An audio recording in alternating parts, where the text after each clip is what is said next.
मुझे बताइए, आपने मन बनाया है किसको जिताना है कि नहीं? बनाया है? किसको जिताएंगे? केएल शर्मा को?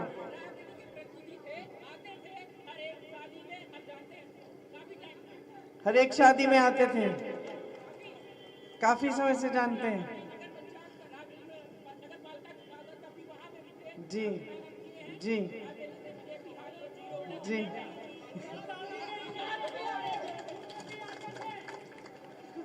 अच्छा, मन बनाया तो क्यों बनाया है बताओ?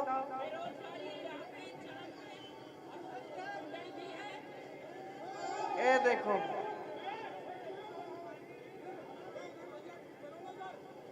हाँ बेरोजगारी है और जुमला भी है और 15 लाख और 2 करोड़ और गुंडई भी है।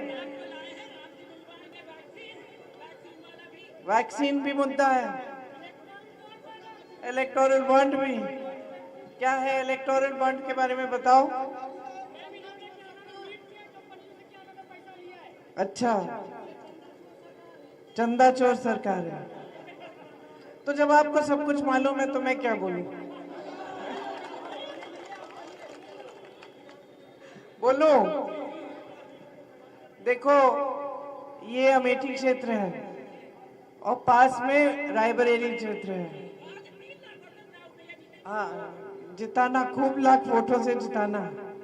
देखो, ये जो आपके क्षेत्र है ना, इन क्षेत्रों ने हमेशा देश को राजनीतिक दिशा दिखाई है। 100 साल पहले, 103 साल पहले 103 साल पहले से जब किसान आंदोलन हुआ रायबरेली में, उस समय अमेठी जनपद नहीं होता था। अमेठी आधी रायबरेली में होती थी, आधी सुल्तानपुर में। तो 103 साल पहले अंग्रेजी साम्राज्य के खिलाफ एक बड़ा आंदोलन हुआ। वहां पे एक पासी नेता थे, मदारी पासी, बाहर से आए थे लेकिन आंदोलन वहां कराया। किसानों का आंदोलन किया अंग्रेजों के खिलाफ। और जब उस आंदोलन के बारे में मोतीलाल नेहरू ने सुना तो मोतीलाल नेहरू जी ने कहा जवाहरलाल नेहरू जी को कि जाके देखो क्या हो रहा है, उस आंदोलन में शामिल हो। तो यहाँ की जनता की जागरूकता थी, आपकी ऐतिहासिक जागरूकता है, यहाँ की जागरूकता थी जिसने मेरे परिवार के सदस्यों को खींच के आपके इलाके में लाए। तो आप लाए हैं हमें यहाँ पे। तो शुरुआत जो इस रिश्ते का हुआ वो बहुत पीढ़ियों पहले हुआ। 100 साल पुरानी कहानी है ये। आप कह सकते हैं कि सेवा के 100 साल हो गए हैं। बताओ। बिल्कुल सही। तो तब से ये सेवा का सिलसिला शुरू हुआ है। लेकिन मैं क्यों कह रही हूँ कि यहाँ जागरूकता बहुत है। यहाँ इस इलाके में रायबरेली क्षेत्र में जब इंदिरा गांधी की नीति आपको पसंद नहीं आई तो इंदिरा गांधी प्रधानमंत्री थी, आपने हरा दिया। आपने उनको भी राजनीतिक दिशा दिखाई। उन्होंने आत्मचिंतन की कि क्या गलती हो गई है मेरे से, और फिर 3 साल बाद जब आई तो फिर से रायबरेली में जीती। तो ये वो क्षेत्र है जहाँ ऐतिहासिक जागरूकता है, जहाँ हमेशा आप लोकतंत्र के लिए लड़े हैं, हमेशा अपने देश को और दुनिया को राजनीतिक दिशा दिखाई है। और यहाँ जो राजनीति चली है बाहर के लोगों को समझ में नहीं आती। वो सोचते हैं कि परिवारवाद है, लोगों को कुछ समझ नहीं है इसलिए बार बार इस परिवार को आगे करते रहते हैं। ये गलत फहमी है। यहाँ के लोगों को की जितनी समझ है वहाँ मैं दावे के साथ कह सकती हूँ कि शायद ही पूरी दुनिया में हो। क्योंकि यहाँ की जो राजनीति चली है वो हमेशा एक जवाबदेही की राजनीति चली है, हमेशा एक जनता और नेता के बीच में श्रद्धा की राजनीति चली है, सम्मान की राजनीति चली है। यहाँ पीढ़ियों से कोई ऐसा नेता नहीं आया जिसने आपका सम्मान नहीं किया। राजीव गांधी प्रधानमंत्री थे, झुककर आपके घरों में आते थे, खुद गाड़ी चलाकर आते थे, डांट देते थे आप कि खड़ंजा नहीं लगाया ठीक से है, खंबा लगा दिया, मुझे याद है ये शिकायत, खंबा लगा दिया है, बिजली की तार नहीं लगी, बिजली नहीं आती, 2 महीने हो गए लगाओ। महिलाएं कहती थी कि प्यार ले लो हमारा, हम प्यार करेंगे लेकिन वोट नहीं देंगे जब तक हमारा काम नहीं होगा। जागरूकता थी। आपने जिस राजनीति की नींव यहाँ डाली, 100 साल पुरानी लोकतंत्र की जागरूकता की नींव डाली, तब से लड़ते चले आ रहे हो अपने लिए। और जो राजनीति यहाँ से उभरी, पूरी देश ने देखा, पूरी देश ने देखा, पूरे देश ने देखा कि यहाँ पे कितना विकास हुआ जब राजीव जी आपके सांसद थे। आप अमेठी के होते थे, कहीं भी चले जाते थे देश में और कह देते अमेठी के हैं, आपका काम हो जाता था। तुम तो खुद ही नेता हो, हैं? तुम्हें यहाँ मंच पे खड़े होना चाहिए, वहां क्या कर रहे हो तुम भीड़ में? अच्छा अच्छा अच्छा, तो ये बात है कि यहाँ जो काम हुआ था, उस काम के बल पर आपने समर्थन दिया और आपने बार बार देखा कि मेरे परिवार के सदस्यों ने आपके लिए काम किया, आपकी जागरूकता बढ़ाई, उसको कमजोर करने की कोशिश कभी नहीं हुई। किसी ने सवाल उठाया, किसी ने शिकायत कर ली, कोई लड़ पड़ा तो उसको रोका नहीं गया, हमेशा उसका बढ़ावा किया कि हाँ भाई बताओ क्या बात है, क्या समस्या है, उसको हम हल करते हैं, ठीक कह रहे हो, ये काम होना चाहिए था। ये वाली राजनीति यहाँ से उभरी।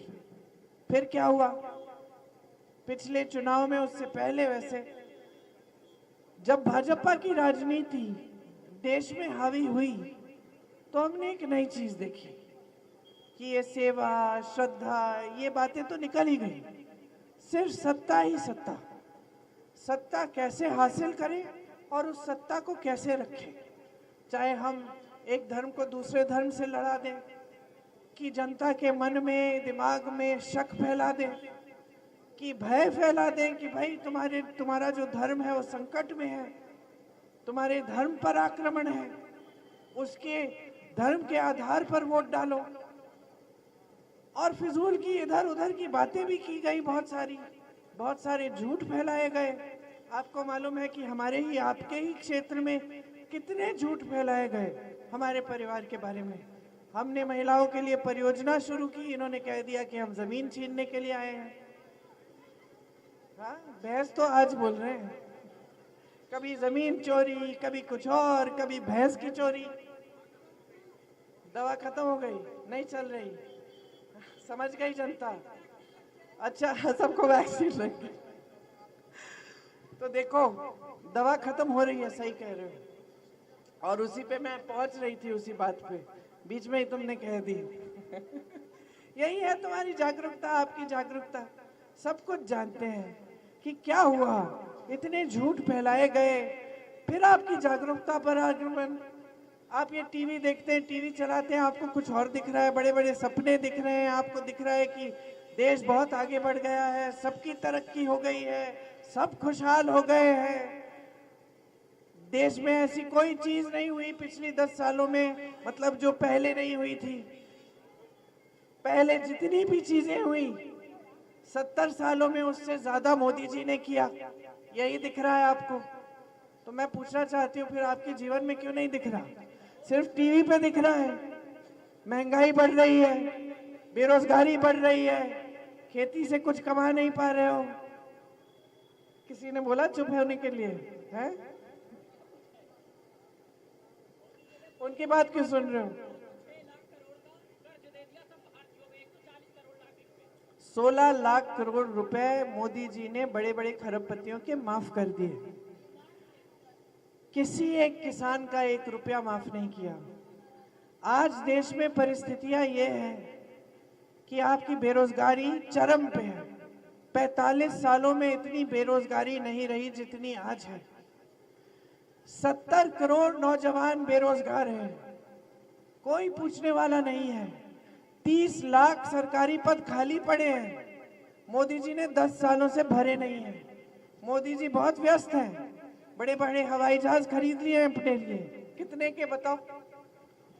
हाँ, ये नहीं पता, मुझे पता है। 16,000 करोड़ के 2 हवाई जहाज खरीदे हैं। कब खरीदे?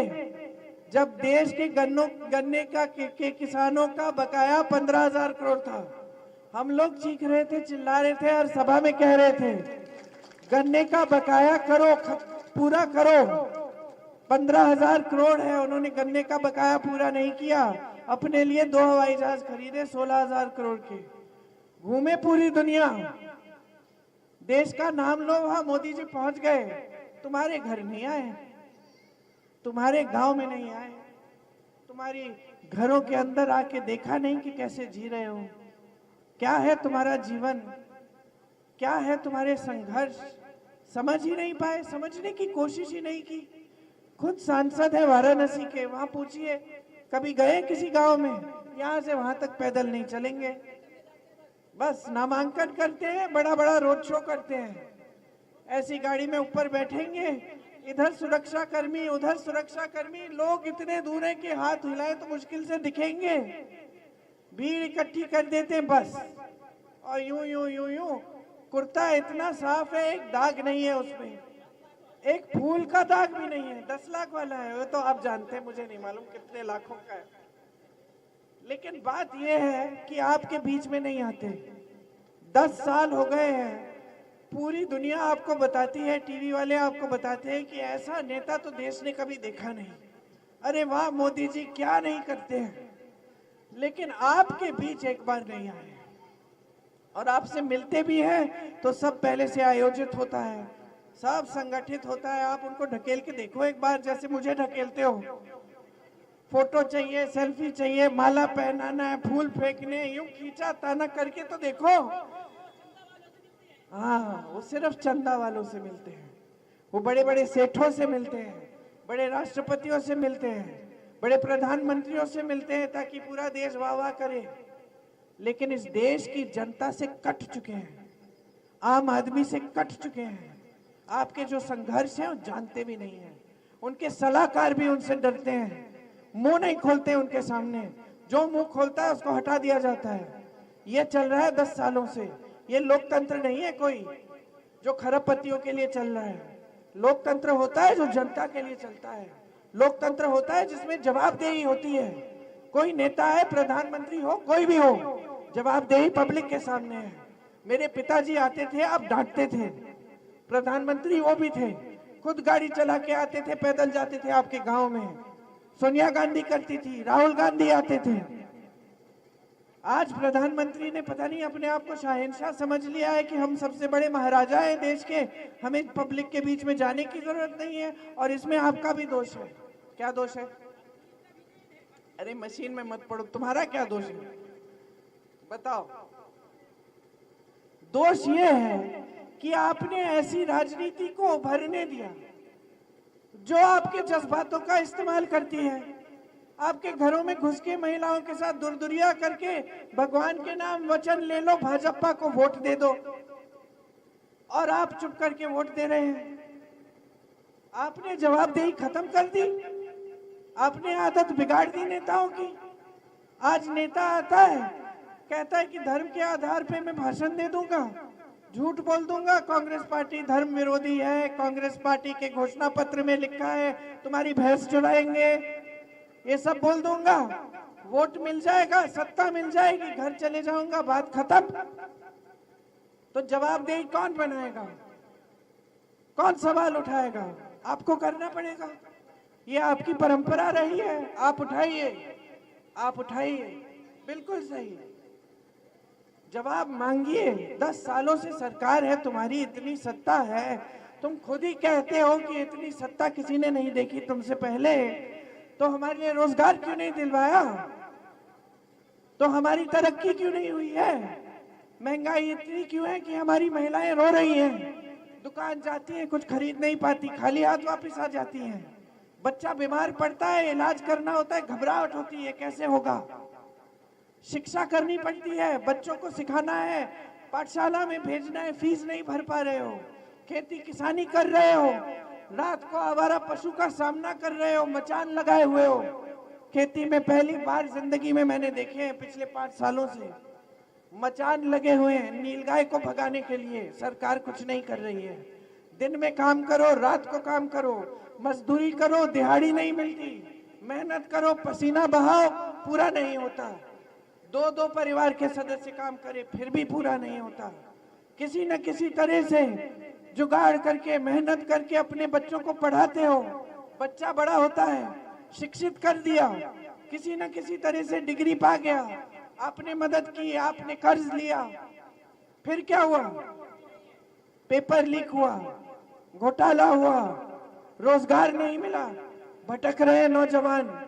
2 साल बीते, 3 साल बीते, उम्र निकल गई, जवानी निकल गई, फिर भी रोजगार नहीं है। ये है आपकी सरकार आज, ये है भाजपा की सक्षम सरकार, ये है सबका साथ सबका विकास, ये है विकसित भारत जिसके सपने दिखा रहे हैं आपको कि भैया आज कुछ नहीं देंगे, 5 किलो का राशन पकड़ लो, 2047 में हो जाओगे विकसित। क्या समझ रखा है कि जनता बेवकूफ है? क्या समझ रखा है? और शिकायत आपसे यह है कि धर्म का नाम लेते हैं राजनीतिक फायदे के लिए, आपके जज्बातों का इस्तेमाल करने के लिए, और आपके जज्बात उभर जाते हैं, आप उसके आधार पे वोट दे देते हो। क्या बात है ये? अपने आधार पे वोट दो। अपने जीवन में क्या सच्चाई है तुम्हारी? ये सच्चाई है जो टीवी पे देख रहे हो? क्या सच्चाई है? सुबह उठते हो, नौकरी ढूंढने निकलते हो, नौकरी मिलती नहीं है, ये सच्चाई है। सच्चाई ये है कि पैसे पूरे हो ही नहीं रहे हैं। सच्चाई ये है कि जीएसटी दे दे के आज किसान मर रहा है। सच्चाई ये है कि उत्तर प्रदेश में ऐसे किसान हैं जो खाद्य वितरण की कतार में खड़े खड़े मर गए हैं। मैं गई हूं उनके घर। सच्चाई ये है कि ऐसे किसान हैं जिनको 1 लाख रुपए का कर्ज लिया अपनी बेटी की शादी के लिए, कर्ज चुका नहीं पाए, आत्महत्या कर दी शर्म के मारे। मैं गई हूं उनके घर, मोदी जी नहीं गए हैं। ये सच्चाई है तुम्हारी। सच्चाई ये है, ये सच्चाई है, सच्चाई ये है कि ऐसे तमाम नौजवान यहाँ हैं जिनके साल बीत गए, रोजगार नहीं मिला। मैं मिली हूं ऐसे नौजवानों से जिन्होंने एक पेपर नहीं 2-2, 3-3 दिए, सोचा कि चलो इस बार हो जाएगा, पेपर लीक हुआ, अगली बार हो जाएगा, फिर से हुआ पेपर, फिर घोटाला हुआ, फिर नियुक्ति की लिस्ट निकली, उसमें नाम भी था, फिर भी नौकरी नहीं मिली। 26-27 साल के हो गए, सारा जीवन निकल गया, शादी नहीं हो पाई, और बेचारे अभी तक तय नहीं कर सकते कि जो 5-6 साल हमने गवा दिए इसमें, इसके लिए रुके हुए थे, क्या हम और 6 महीने रुक जाएं कि फिर छोड़ दें उम्मीद, सारी आशाएं, और जाके हम कहीं दिहाड़ी पे नौकरी करें? ये है सच्चाई। सच्चाई ये है कि यहाँ के गांव में 3 बजे रात को, 4 बजे रात को बच्चे दौड़ लगा रहे हैं, प्रशिक्षण कर रहे हैं, हम सेना में भर्ती होंगे, हम देश के लिए अपना जीवन देंगे, और आप अग्निवीर लाते हैं। 4 साल की नौकरी करो, घर जाओ, वापस बेरोजगार हो जाओ, फिर से जाओ, फिर से नई नौकरी ढूंढो। सच्चाई ये है कि एक जमाने में सरकारी नौकरी मांगते थे आपको ताकि आपको पुराना पेंशन मिले, ताकि आप जीवन भर सुरक्षित रहें, और आज जितनी बड़ी कंपनियां हैं सब बड़े बड़े खरबपतियों को सौंप दी, देश का कोयला दे दिया, देश की बिजली दे दी, देश के बंदरगाह दे दिए, देश के हवाई अड्डे दे दिए, सारे सड़कों के ठेके दे दिए, सब कुछ दे दिया। उनसे मिलते रहते हैं, उनसे चंदा लेते रहते हैं। पुल बना, गुजरात में पुल बना, गिर गया, उससे चंदा लिया। कोविड की वैक्सीन लिया, सब हाथ उठाओ, दिखाओ कौन कौन लिए। हम भी लिए, 2-2 लिए। नहीं लेना चाह रही थी मैं खुद ही सोच रही थी इसमें क्या है, भगवान जाने, जबरदस्ती थी कि सबने कहा कि नहीं नहीं लेना है, ले लिए। उससे भी चंदा लिया, 52 करोड़, उससे भी चंदा लिया। हाँ, भगवान जाने उन्होंने खुद को कौन सी लगाई, ये मुझे नहीं मालूम। आपको मालूम है तो बता दो, लेकिन हम सबको तो वही में लगी है। जो आज पता चल रहा है कि कुछ लोगों का उसमें रिएक्शन हो जाता है वगैरह, आज मार्केट से निकाल दी गई है, हम सब ने वही लिया है। उससे चंदा लिया 52 करोड़। चंदा ऐसी कंपनियों से लिया जिसमें पहले छापा मारा, चंदा लिया, छापा बंद, केस डाला, चंदा लिया, केस ठंडे बस्ते में गया। और ये हैं हमारे दुनिया के सबसे ईमानदार प्रधानमंत्री, जो हम सबको भ्रष्ट कहते हैं और अपने आप को कहते हैं कि जनता मेरे साथ है क्योंकि मैं ईमानदार हूं, मैं भ्रष्टाचार के खिलाफ लड़ रहा हूं। वाह वाह वाह वाह, आपने तो भ्रष्टाचार की स्कीम निकाल दी। बाकी तो अगर भ्रष्टाचार करते थे तो कम से कम डरते थे। तुम तो भ्रष्टाचार कर रहे हो, पूरा स्कीम निकाल दिया इलेक्टोरल बॉन्ड कि जो भी चंदा देगा उसका नाम गुप्त होगा। स्कीम निकाली आपने। सुप्रीम कोर्ट ने बोला है इसको सार्वजनिक करो, सूची निकालो, सबको मालूम होना चाहिए कहां से चंदा आया। फिर वही मोदी जी कहने लगे देखो पहली बार देश में पारदर्शी सूची है, पहली बार देश में दिख रहा है कि किसने किसको चंदा दिया। अरे भाई आपने थोड़ी बनाई पारदर्शी, आपको तो जबरदस्ती न्यायाधीशों ने करवाया आपसे पारदर्शी। अब कह रहे हो कि मैंने देखो मैं कितना ईमानदार हूं। तो बेवकूफ तो नहीं हो ना आप, समझदार हो, अमेठी की जनता हो, जागरूक हो। तुम्हारी सांसद यहाँ क्यों आई बताओ? 5 साल पहले 10 साल पहले आई थी ना। 13 रुपए किलो चीनी बेचने आई थी, लेकिन मकसद क्या था? मकसद क्या था? मकसद ये था कि यहाँ की अमेठी की जनता है उसके लिए मुझे काम करना है, सेवा करनी है, ये मकसद था। मकसद था राहुल गांधी के सामने चुनाव लड़ना है, हराना है, यही मकसद था ना। तो जब किसी का मकसद ही ये है तो आपका विकास कैसे करेंगी? वो आपकी सेवा करने तो नहीं आई, उनके दिल में आपके लिए श्रद्धा है, आपके लिए कुछ सम्मान है, आदर है, इसलिए तो नहीं आई। वो तो राजनीति की वजह से आई कि लड़ना है, हराना है, इसलिए आई। फंस गई यहां। इस बार जमानत जब्त कर दो। देखो सीधी सी बात है, कोई लंबी बात नहीं है। आप सब जागरूक हो, सब कुछ खुद जानते हो, मुझे ही सुना रहे हो। सीधी सी बात है, इस देश में लोकतंत्र है। लोकतंत्र मतलब जनता का राज, जनता सर्वोपरि है। इसका मतलब है जो सरकार आती है, जो प्रधानमंत्री आता है, वो आपके लिए काम करता है। वो एक तरह से आपका सेवक है, आपका नौकर है। अब जितना भी बड़ा हो जाए, जितना भी अहंकारी हो जाए, जितनी भी इनके जहाज हो करोड़ों के, जितनी भी गाड़ियां हो, महल हो, कुछ भी हो, देने वाले आप हो, देने वाले आप हो। और इसका मतलब है कि आपके प्रति जवाबदेही है। तो सीधी बात यह है, चुनाव में जो भी नेता आता है, चाहे मैं हूं चाहे कोई और हो, उससे जवाबदेही मांगो कि आप ना मुझे ये फिजूल की बातें मत बताओ कि कौन मेरी भैंस चुलाएगा, कौन एक्सरे लाके मेरे घर में घुसेगा, ये सब नहीं। आप मुझे बताओ कि 10 सालों से आप सत्ता में हैं, आपने कितने रोजगार दिए, आपने कितने अस्पताल खोले, कितनी संस्थाएं खोली, कितने विश्वविद्यालय खोले, कितनी सुविधाएं दी, क्या किया आपने और आगे क्या करने जा रहे हो? ठीक है, अब कांग्रेस पार्टी कह रही है कि देखो जहां जहां हमारी सरकारें हैं, जिस प्रदेश में आज भी कांग्रेस की सरकार है, वहां हम कुछ गारंटी लाए। गारंटी क्या थी वहां? कर्नाटका में हमने कहा, हाँ चल तुम बोलो। देखो तेलंगाना में 500 रुपए में सिलेंडर मिल रहा है, और कर्नाटका में जहां हमारी सरकार है वहां सारी महिलाएं मुफ्त में बस की यात्रा करती हैं। और जो गरीब परिवार है उसमें जो सबसे बड़ी महिला है उसके खाते में 2000 रुपए हर महीने जा रहे हैं और 200 यूनिट बिजली की फ्री मिल रही है। प्रमाण है, आज के दिन हो रहा है। आज के दिन कांग्रेस के प्रदेशों में पुराना पेंशन मिल रहा है। आज के दिन तेलंगाना में महिलाओं के खातों में पैसे आ रहे हैं। छत्तीसगढ़ में ये आवारा पशु की जो समस्या है, इसको सुलझाया हमारी सरकार ने। अच्छे अच्छे गौशालाएं बनाई, गोबर खरीदा, गोबर खरीद के गोबर गैस बना के आपके गांव में भेजा। गोबर जिस दिन खरीदने लगे, लोग आवारा पशु का देखभाल करने लग गए क्योंकि पैसे मिल रहे थे, आमदनी बढ़ रही थी। गौशालाएं इतनी अच्छी बनाई कि महिलाओं को रोजगार मिल रहा था। 50-60 हजार रुपए मिल रहे थे रोजगार के महिलाओं को।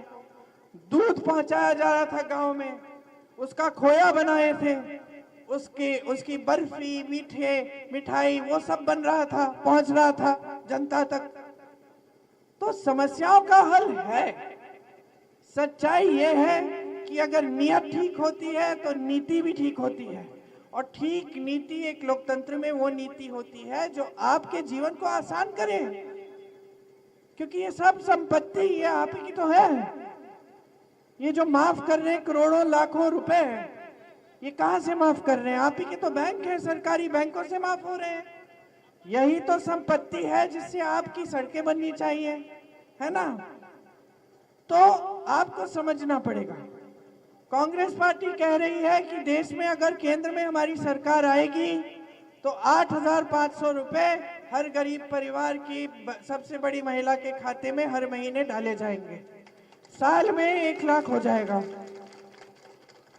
स्नातक पास बच्चे हो, नौकरी नहीं मिल रही है, तुम्हारे लिए एक स्कीम लाएंगे जिससे तुम्हारा हुनर बढ़ेगा और तुम्हें एक पहली नौकरी तुम्हें पक्की मिल जाएगी, जिसमें तुम्हें 8,500 रुपए हर महीने मिलेंगे। 1 लाख रुपए सालाना तुमको भी मिलेंगे। खेती से कमा नहीं पा रहे हो, खेती के सारे सामान जो है वो जीएसटी मुक्त हो जाएंगे। आपके लिए एक स्थायी कर्ज माफी का आयोग बनेगा। मजदूरी में ठेकेदार फायदा उठा रहा है, सही मजदूरी नहीं दे रहा है। हम कानून लाएंगे पूरे देश में कि न्यूनतम मजदूरी पूरे देश में 400 रुपए की दिहाड़ी होनी ही चाहिए। आपको न्यूनतम समर्थन मूल्य नहीं मिल रहा है अपनी उपज के लिए, कानून बनाएंगे, कानून के तहत आपको उतना पैसा मिलना ही होगा, कोई पीछे नहीं हट पाएगा। पेपर लीक होते हैं, उनके लिए एक कानून बनाया जाएगा, सख्त कानून, कार्रवाई होगी। एक जॉब कैलेंडर निकलेगा, उसमें पेपर का दिन, रिजल्ट का दिन, नियुक्ति का दिन, कोई इधर उधर करे उस पर कार्रवाई होगी। ये करेंगे हम आपके लिए। नौजवान हैं, बेरोजगार हैं, 30 लाख पद खाली पड़े हैं, हम उन पदों को भरेंगे, आपको पद देंगे। अब आप कहोगे कि देखो इन्होंने भी बड़े वादे किए थे, 15 लाख देंगे हमको, 2 करोड़ रोजगार देंगे। हमें कैसे मालूम कि ये भी ऐसे ही कह रही है? तो मैनिफेस्टो में कोई भी कुछ भी लिख ले।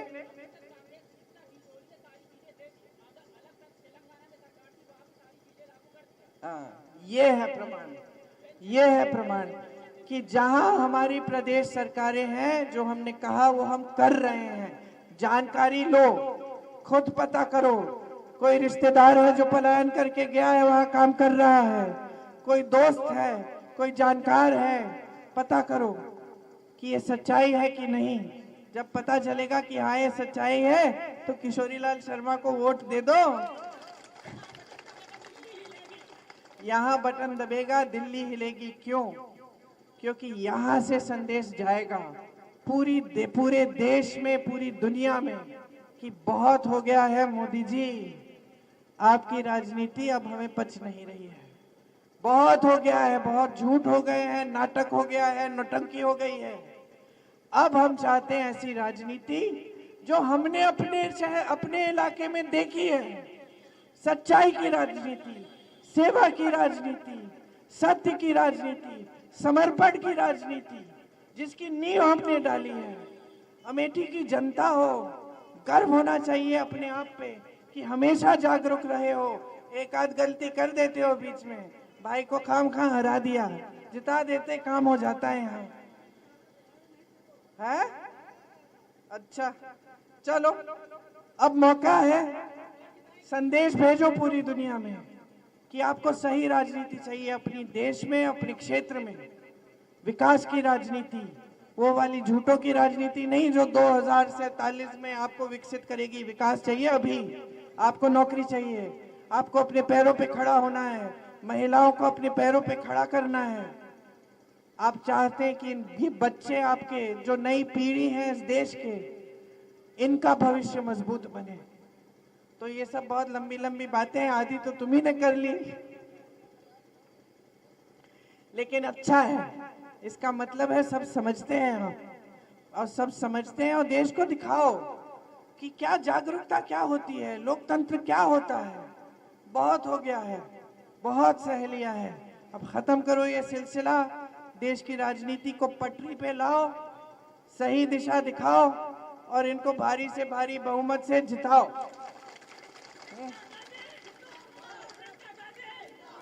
एक बार जोर से मेरे साथ बोलो, जय हिंद।